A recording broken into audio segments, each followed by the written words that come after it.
Ladies and gentlemen, welcome to Temi Talks Live here on the Wavy Baller Hub. If this is your first time joining, make sure to hit the like button, hit the subscribe button, and follow the movement that is the Wavy Baller Hub. I'm really happy that I actually am doing this stream today. It's showing consistency because normally I would have not done this stream. I got home really late, had a fun concert. Shout out to Blast. That was a great time. Shout out to John here in the comments, man. Good afternoon to you both, or morning where you are, Temi. Much love to you, bro. Much love to you. I'm in the DMV, by the way, DC, Maryland, Virginia area. A lot to discuss today, man. So much to discuss today. Last stream I did was a Premier League weekend review. Guys, check that out. It's still, you can still watch that until the weekend hits it. But we're back talking United again this morning. I have a great guest with me, one of my favorite people in the football Twitter world. And he's going to come here and share his knowledge with you guys. And we're going to just talk about the latest news, break things down. So, guys, if you're seeing this, invite your friends, share this with your friends. We're going to be live for about 30 to 45 minutes. It's going to be a fun time. I'm going to bring in my guy, Neil Burton. Neil, how are you doing today, bro? Not bad at all, Temi. Looking forward to this. Yes. Long time no chat. Yes, sir. Yes, sir. It has been a long time, and there's so much to discuss, man. Obviously off the back of a very heartbreaking first week out, losing to Brighton, owners in the stands to watch flares blaring in Old Trafford, people protesting outside the grounds. Not the way you want to start the season. And obviously Ed Woodward is gone, but it doesn't feel like it to me. It feels like these new guys are no different. We're going to get into these transfers and what I feel like are a lot of panic moves. But what were your thoughts? Obviously, I know you watched the match. What were your thoughts on the ownership group, Murtough, Arnold, all in the stands looking down and seeing what was on display on Sunday? Well, I was quite surprised to see the owner there, actually. I think it's been quite some time. I mean, you wouldn't exactly say they're regulars. No. At Old Trafford. It's been, I think I read it's 2019 or something since one or both of them have been. Right. So I was quite surprised to see him there. I actually thought for a split second it was positive because I thought they were meeting with the manager and be spending some time with the manager and discussing, crazy as this sounds, discussing budgets, targets, ins, outs, which are just in some respects, you need to clear some of the wages off the books because you're looking to bring in players. Our wage bill is still ridiculously enormous. So part of me thought, well, that this could be a positive. Right. Murtough and the rest of the, if we're saying that they're the part of the ownership group, they should be chasing targets. If they don't know what we need by now, Right. before they watch that game, then I don't know what I'd really want those sort of people chasing targets, chasing people down. I mean, off the field, it's just as bad as it seems on the field in terms of lack of organisation, lack of knowledge, lack of discipline. I mean, I could spend 45 minutes just talking on that one question you've asked me, Temi. Right. But I'm still gobsmacked about the whole what the hell's going on at my beloved club. Right. And go ahead. No, I just wish, the fans were just given a voice that we were promised. Right. Right. Yeah, and that's the tricky part about all of this. After I calmed down from the heat of the match, I thought, you know what, this is kind of a good thing that we lost and they're here and they heard the boos and they saw the protesting, because it might force them to act. And as we can see, there's obviously been a lot of news, a lot of discussions right after the game. The Marko Arnautovic news broke, and it was just very frustrating. And and according to Romano, they were going to put in another bid for probably what 13 to 14 million euros. But then when they saw the fan reaction, they called the deal off, which is another problem in itself. I love, obviously, I believe all of us fans, we should have a voice, we should have a say. But if you have a great, team in terms of off the field stuff, making, the ins and outs and all that stuff, fans shouldn't be involved in that. We shouldn't have, we really shouldn't have a say in that. Like, do you think fans have a say in what City does or what Chelsea does or what? No, because they have professionals who are trained well to do the job. And that's where We it should gets. trust the club. The trouble is, Yeah, we should be able to trust the process. exactly. I know it sounds like a cliche, and I suppose it is, but we should be able to trust the club, trust Yeah, the guard. These are custodians of the club. They don't own the club because they'll never, exactly. they're the custodians of the club, and we should trust them to do the right thing. Right. You know, and they're just not, and they Yeah. haven't done for For well, such with a long time. for a decade now. And I Ferguson's know. Ferguson. I mean, it seems a long time when you say 10 years, but when you say it's a decade, Mm, it seems even longer. I know it's the same period of time, but it's been a decade of this at right. least. And I know there was issues when Ferguson. Well, we're assuming there was the same sort of issues when Ferguson was there, Right. but he seemed to be able to get the money out of them. I Yeah. mean, we have spent the same amount of money as Man City in the same period of time. Right. I think it's 1.2 billion, but we Mm. have just bought junk, It's timing. and we It's bought yeah. we even the players. There's quite a few players. So the dog's going to have a bark in a minute at a pigeon or something. Um, Even some of the players we bought are still yet to prove themselves, Mm, and we seem to have signed a couple of players for commercial reasons and right. not footballing reasons. Right. There's no clear direction from this club, and there hasn't been for a decade now. No, 1,000%. And I know a lot of people think, at least fans, they think, hey, they care about the NFL, like, right. They also own the Buccaneers, right? And the Buccaneers have Mm-hmm. been successful for the past 3-4 years. I want you to know they are some of the worst owners in the NFL too. There's Yeah, not like they're one of the worst owners in the NFL until they got the greatest player of all time just falling in their lap, right? They were terrible for years and years. So this is not a this they this these people don't know how to run sporting organizations. As soon as Brady leaves Tampa Bay, they're going to go back to being terrible again, right? Same thing with when Sir Alex Ferguson left. Sir Alex Ferguson, remember, Ronaldo left. We replaced Ronaldo with Obertan and Valencia, right? So that's the signs were already in place. And remember, like look at the squad that Sir Alex left behind. It was a threadbare squad, right? it wasn't a good squad. He was just so great, right? That he could overcome these owners. And I pity Ten Hag, and we're gonna get on these deals here. I pity him because I'm sure he's a very good coach. You can't get to a Champions League semifinal and be a poor coach, in my opinion. I just the level, how it's just too difficult.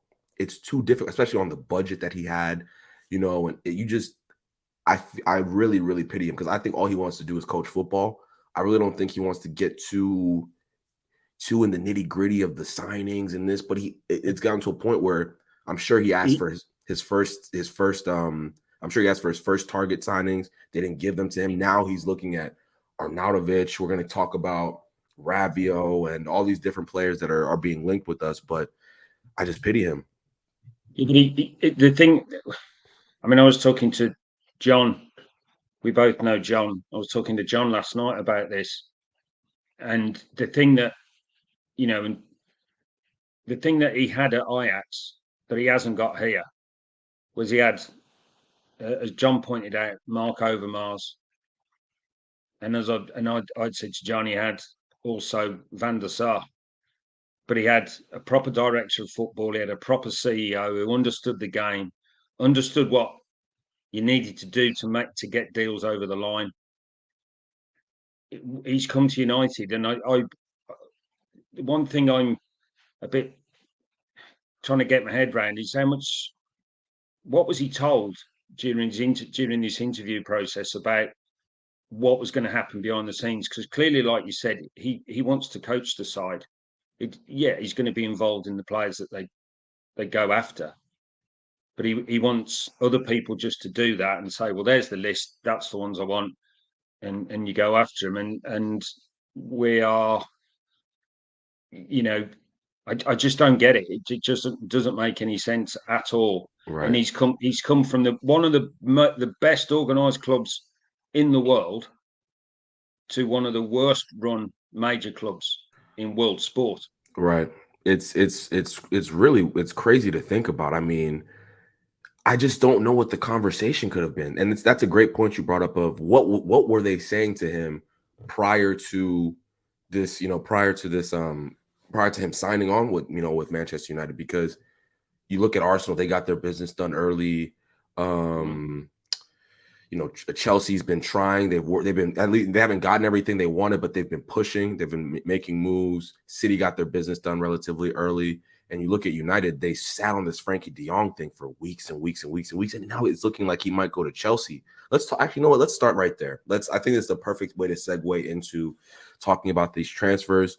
According to Tom Roddy of the Times UK, Chelsea are close to agreeing a fee for. They're close to agreeing a fee with Barca for de Jong. If Frankie de Jong goes to Chelsea after all that we have done this summer, it would be the ultimate. That might be the ultimate indictment on this club, this new leadership, right, that have come in place. That it's just, we waited. I think we're 13 weeks in, as what I heard from Sky Sports this week when I was just listening to Neville and all the different journalists.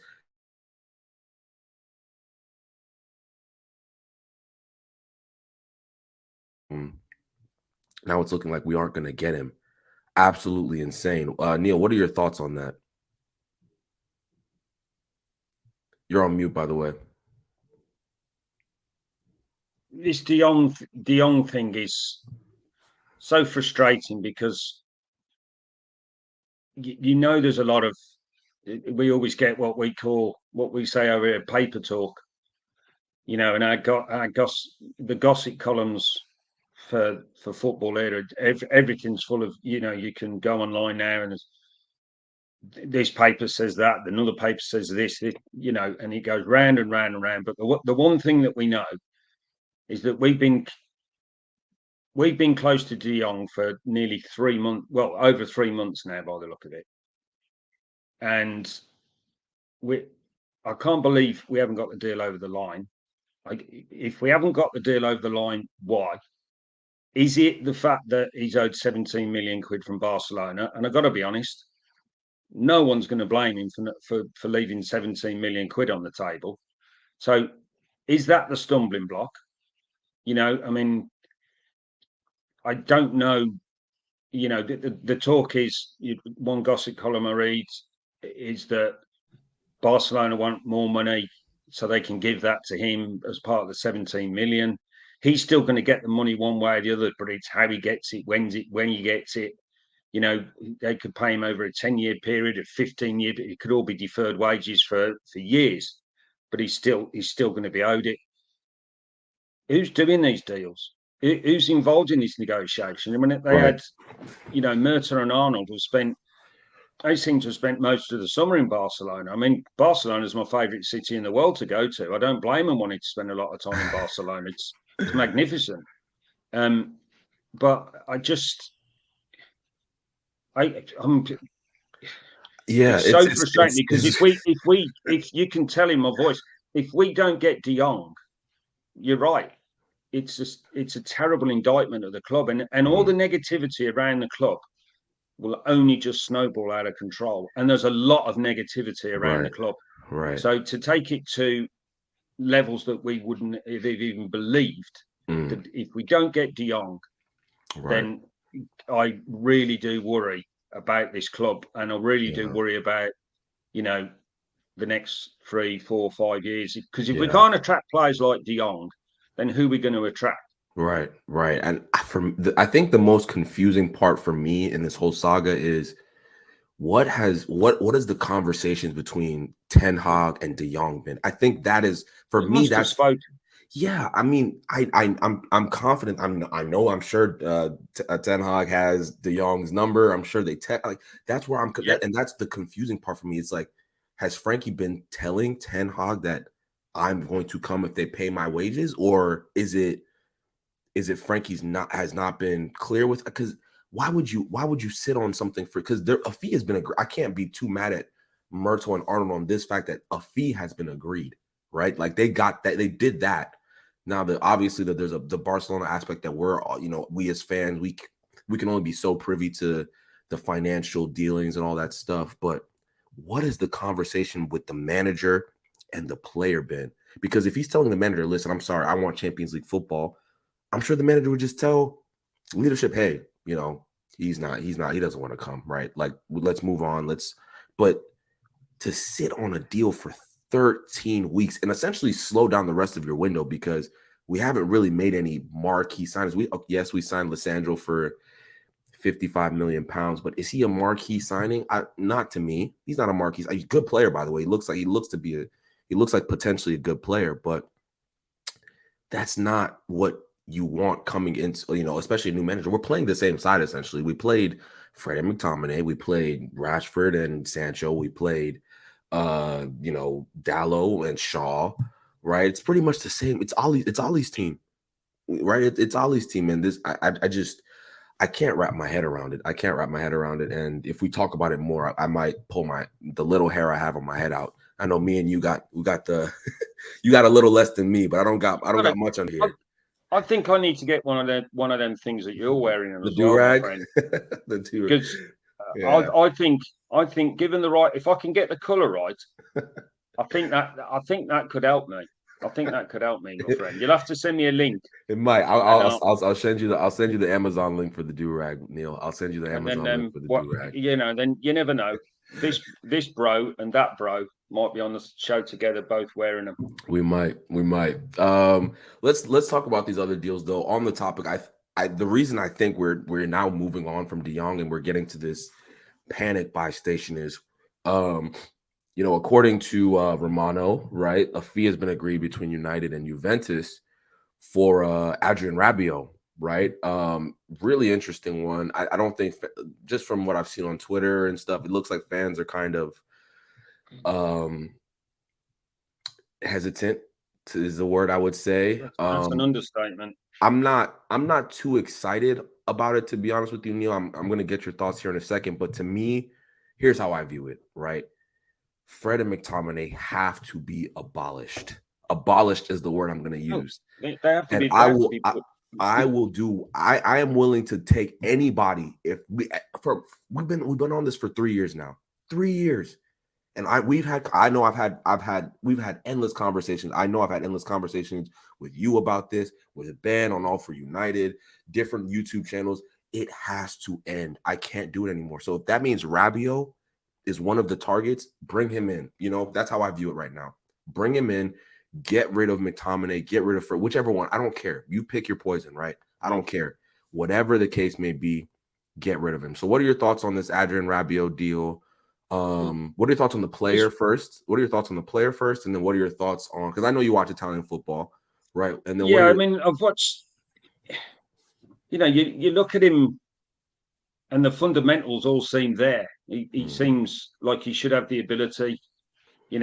Some people have said, well, he's, because they've signed Pogba, that's why he's out, etc., etc. So, but that doesn't really matter to me because Pogba just didn't work out at United for one reason. I don't.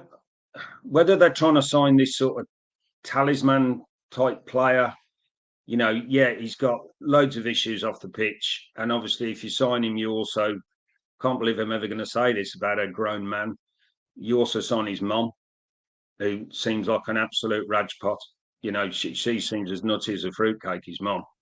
So we've got you've got that issue, and you throw that into the mix with our ownership and our toxic fan base.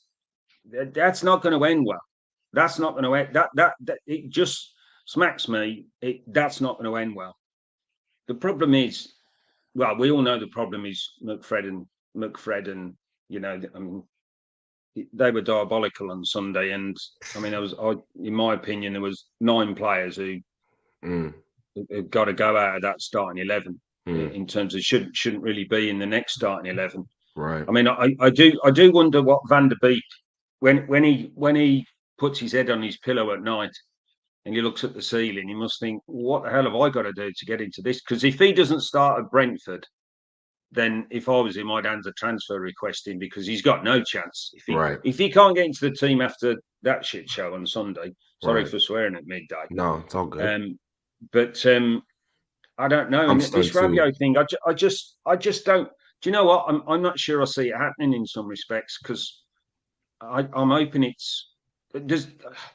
he doesn't look like a player of substance and a person of substance. And then we've got his mom as well. I can't believe I keep saying that. Yeah, John Cromartie signed his mom. That is extraordinary, almost fairy tale stuff. But this is the club now. If you don't laugh, you will cry. You will cry. Yeah, exactly. And John and I, I'll probably speak to John as much as I speak to anybody else. I've said it before. If Rabiot's the answer, then what's the question again? Yeah, and here's the thing. And I said the same thing about Arnautovic. I mean, that was a disgrace to be linked with him. We'll talk about that. We'll talk about that. With his issues and his past, that was shocking. But Rabiot, I just don't see him being. He may be a good squad player, but he's not a good squad player if he's rumoured to be wanting 200,000 a week. He's the classic player that should be on performance-related pay. If he puts it in, right, we'll pay him the money. If you don't, then you don't get the money. And because he just seems to be a bit of a loose cannon. Yeah, it's a weird one. I mean, I've seen. I think he's the potential's there, right? He's played for the French national team, which is very hard to get into. To me, when I like you mentioned, the fundamentals are there. I think he is better. I know I saw Sky Sports putting up some stats of him versus McTominay and the progressive passing stats and all this good stuff. I honestly forget that. I've seen both of them play. I know which one is better. Yeah. Rabiot's a better player. Let's be real. I'd put me in front of McTominay and I'm ruined. Like, let's be real. Like, Rabiot's a better player than McTominay. He's probably a better player than Fred. He's probably a better player than Fred. But, it's just – and another thing, according to Romano, the manager wants him. That's another thing. So I just gotta just trust Ten Hag on this one, right? It looks like he wants some. He does seem to want Rabiot, which in itself is slightly strange. Worries me. It's strange, yeah. And it seems like he wanted. It seems like he wants Arnautovic too. But again, I think he had a list of players, a list of signings he wanted. He's not going to get them, and now he's like, okay, I need to still bring in players, so I'll just go to option 2, 3, 4. Kind of like, remember when Van Gaal, when Van Gaal was here and he had, he said, these are my 4th option signings, right? These aren't the players I wanted, but this is what they gave me, so I have to work with that. Yeah. And in hindsight, it was tough. I hope he doesn't have the same fate as Van Gaal. It's a tough one. I don't just on that point. I don't think he will, because this. I mean, I've said this before. This managerial appointment has to be right. They have to get this one right, and he has to be given the time. And I know I suddenly discovered these space things, which are quite fun to listen to, some of them, and quite fun to get involved. Yeah. I mean, I thought I could lose my mind. You want to get into I know. My I can't word. listen, Neil. I can't. Deary mate. I used to go in them a lot, but one, I don't know how if people are working during the day, because I feel like I see the same people in these spaces for I know, it's amazing. The whole day. I'm like, seriously, do you guys not have jobs? Even the dog's laughing at some of them. Yeah. They're just. This has to work. I mean, right. Ten Hag has to be given time by this ownership group. If he doesn't, then who the bloody hell would want this job after him?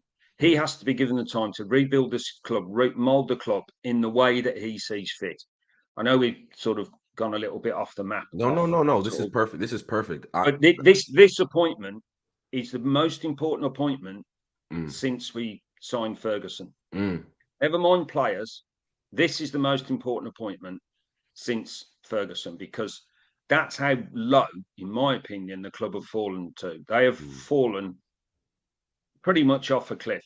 Right. And this is the last. This seems to me, this seems to be the last chance to get us back into the top 6, top 4. Right. You know, Yeah. I mean, let's be honest. We're quite a distance behind Chelsea, and we're miles behind Liverpool, and we're absolutely miles behind City. So, and I worry that we won't catch Spurs this year, because Spurs look, you know, they've made some signings, they've got an aggressive manager. I know he'll burn out within 3 years, but it's still 3 years that we've got to try and catch them. Yeah, this manager must be successful. That's powerful stuff there from Neil Burton. Powerful stuff there from Neil Burton, guys. If you're watching, make sure to hit that like button, hit the subscribe button for me. See, on some more positive news, this is some transfer news I really liked. Oh man, I forgot to get the source. I'll find the source here in a second, but I think it's Manchester Evening News. There we go. United are considering a 57.5 million pound bid for Sergej Milinkovic-Savic. Big fan of his, been a big fan for years now. Kind of in that Fabian Ruiz mold, in that deep line, you know, Frankie de Jong, you know, kind of that what we need. You know, yeah, it's what we need. If we get Rabiot and we get Sergej Milinkovic-Savic, the summer window becomes. I don't believe we're gonna get Milinkovic-Savic. I really don't. But if we do, the summer kind of becomes. Things kind of change for us. The outlook of the summer changes a bit. Would you be happy with Savic over de Jong? No, but I wouldn't be. It's not a drastic fall off there, right? For me, it's not a. It doesn't seem to me massive. Yeah. I mean, whether we're kidding ourselves because we all believe underneath that de Jong, we're not going to get de Jong, and we're sort of settling already. Right. But we need a 6. We need someone with steel. We need someone with steel. He has the size. He's a unit, right? About 6'3", something like that. 6'3", good on the ball. Is a deep line playmaker. The issue we had on Sunday was we had no one to link the defense to the attack, right? Maguire and Martinez were the ones doing that. I honestly, I know people were hard on Maguire on Sunday. I thought Maguire was fine. You know me. You know how I feel. You know how I feel about Maguire. I'll be real. Him and Martinez were the ones spraying those long balls. You know, to the only time Sancho and Rashford got the ball. it was. I thought Maguire was the second best player for us on Sunday. Yeah. I thought Eriksen was the standout. Right. I mean, standout. I mean, that's like being the best. Right. Yeah, exactly. Best of a bad bunch, right? I mean, best of a shocking bunch. But Eriksen, at least you came away from that game thinking, well, and he looks like he suits the shirt.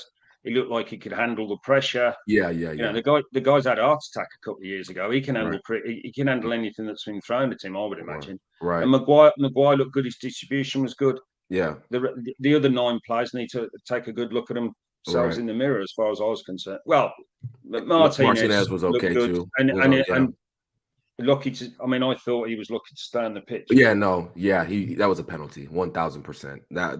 And if that's a penalty, he gets the yellow card because he's getting a penalty. Exactly. Second yellow card. See you later. I mean, that was if that challenge, if it had been the other way around, if it had been Lewis Dunk on Rashford, it would have been a penalty, and we hadn't got the penalty, our fans would have burnt the ground down. Oh, of course. Yeah. But again, back to Savage. There's another point we could come to. Yeah, that's he's not a million miles away, that kid. Yeah, no, I think Milinkovic-Savic is 27, right? So he's not too old, right? I'm on about Charlie Savage. Oh, I mean, yes, that's a Yeah, I'm interested to get your thoughts on. We'll probably save that for another show because I'm a big fan of Charlie Savage and Zidane, those two young players. But I just I really hope I really hope this Milinkovic Savage news isn't paper talk. I really hope it's not paper talk. I'm scared it is. I'm scared it is. Not normally with United, if it's in the Manchester Evening News, they've normally got some good sources within the club. I know when it was David Meek, when David Meek used to release it, then it was pretty much going to be a done deal. Obviously, David Meek no longer, but I would assume they've still got decent sources, Right? At the MEN, Right. within the club. I'm just hoping it's not the usual idle gossip that this country seems to survive on. Yeah. And I think it's an interesting one because I think a player like Savage in his current situation, I don't think Lazio aren't in the Champions League. If I'm not mistaken, it's a step up. The fact that he's not in the we're still going to have European football, right? Europa League is still in play, so I think the difference between him and De Jong's in a great spot, right? If Barcelona didn't have these financial issues, they're second. They're in Champions League. They're building a great squad. I'm a big fan of Xavi as a manager. Why would he want to leave Barcelona, right? If this financial situation wasn't so dire. Whereas Savage, it's the situation's quite different. Smaller. I don't want to disrespect Lazio because they are a big club, but it's just a step up, right? And it's the manager, all that good stuff. So it's an interesting one. It's an interesting one. Hopefully it's not paper talk. Another interesting move. I haven't watched so much of this kid, Cody Gakpo, right? From PSV Eindhoven. I watched him yesterday against I watched the first 45 minutes of that game. Against was it Monaco? And he looked okay, right? I haven't watched too much of him. I wasn't overly impressed, Neil. I mean, but it's one game, right? I don't, and it was one half, excuse me. So I'm not gonna kill a kid, for Ten Hag obviously knows him from the Eredivisie.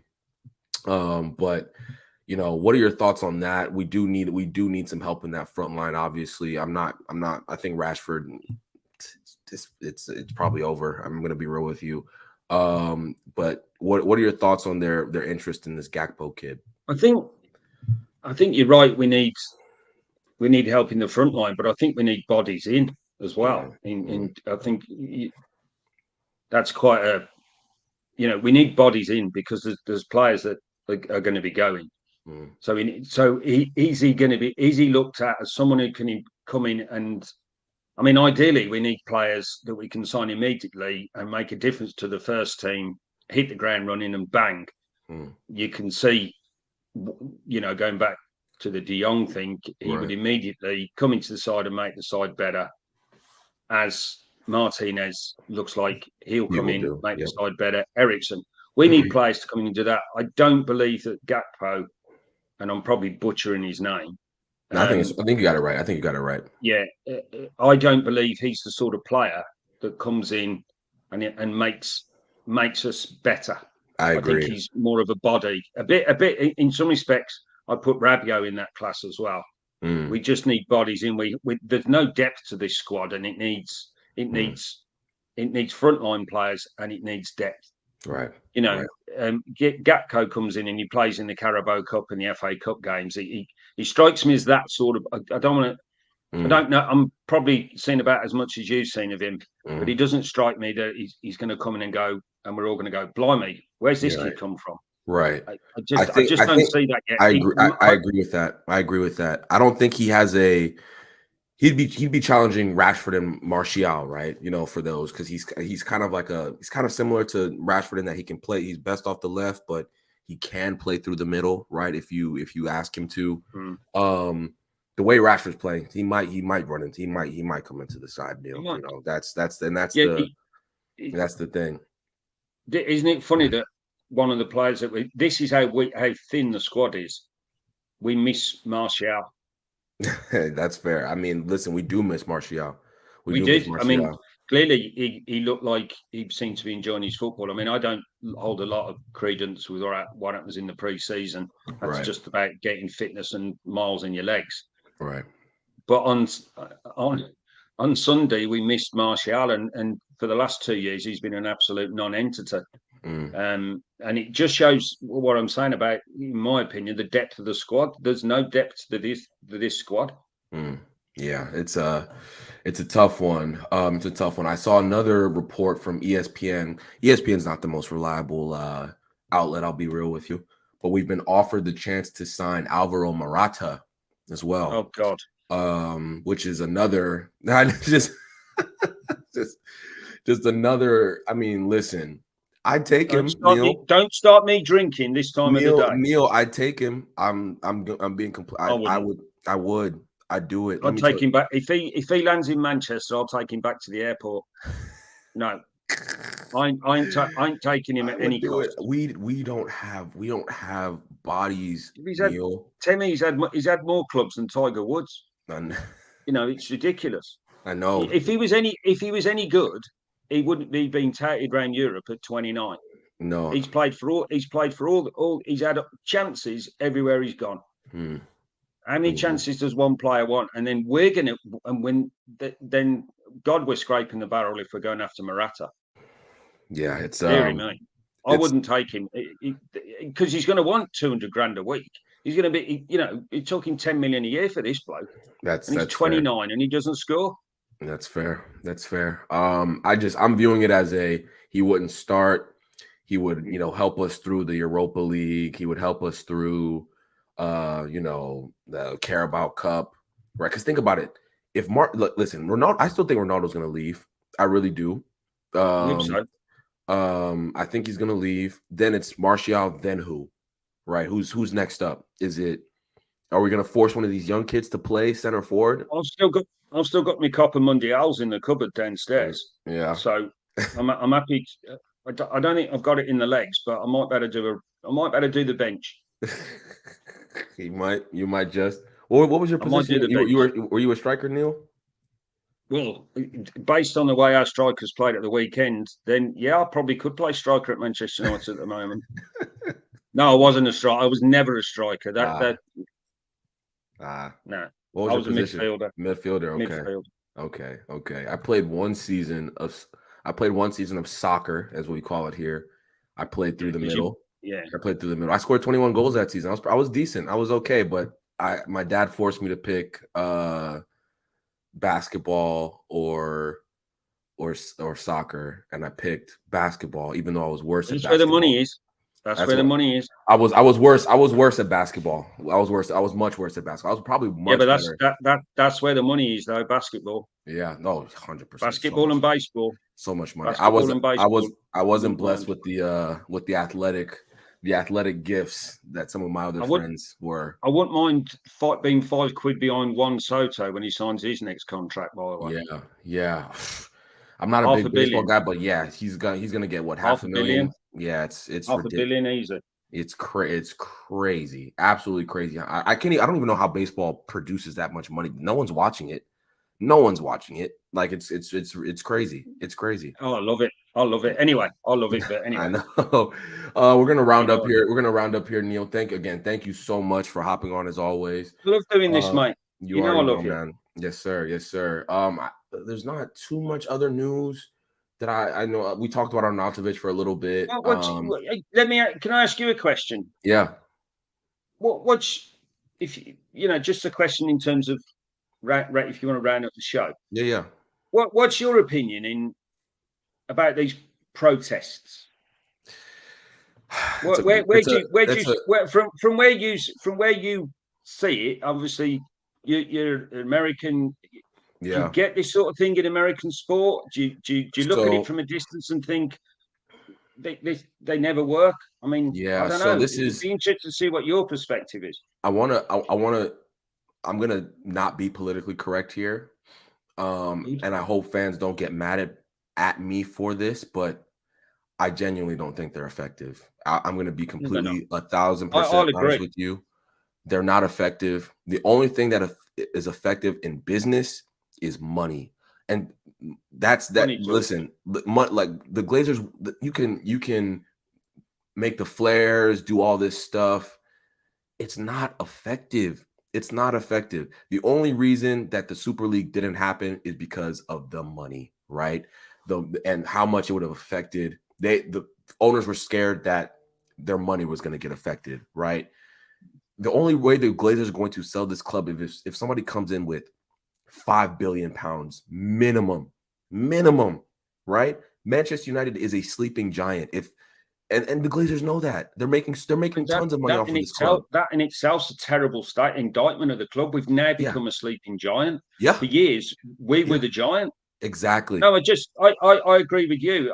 I can't remember the last time, a protest worked. Right. Forced an owner out, forced change. It just doesn't. Unfortunately, we are most of us are working class people, right?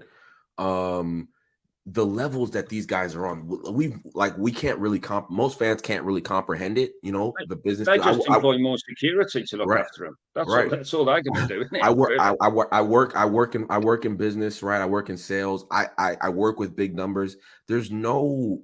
I'm sorry. It's not effective. It's really not effective. No. I just wondered. Wondered what your perspective was, looking at it from a distance, and unfortunately, just a different angle. I 100% agree with you, to be honest. If match-going fans leave, right, and don't come to the stadium, man, people will fly across the country to come and watch the games. we still get the biggest amount of what I would call tourist fans. Yeah, you see them with the double-coloured scarf, half scarves, which absolutely drives me.